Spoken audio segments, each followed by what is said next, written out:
ఇంటి యజమాని ఎంత ఓర్పుగా ఉంటాడో చూడండి. అతిథిర్బాళకచ్చైవ స్త్రీజనో నృపతి స్తథా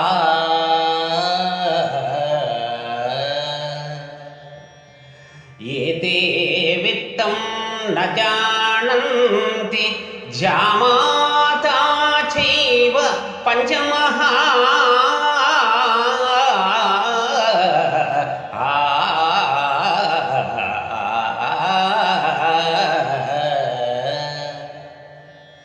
అతిథి, బాలురు, స్త్రీలు, రాజు, అల్లుడు ఈ ఐదుగురును ఇంటి యజమాని ఆర్థిక పరిస్థితిని గురించి ఎంత మాత్రం పట్టించుకోరు. అంటే గృహస్థు దగ్గర డబ్బు ఉన్నా లేకపోయినా తమకు సేవలు చేయించుకుంటూ వారిని ఒత్తిడి చేస్తూ వేధిస్తూ ఉంటారు. అయినప్పటికీ ఓరిమితో భరిస్తూ ఉంటాడు ఇంటి యజమాని.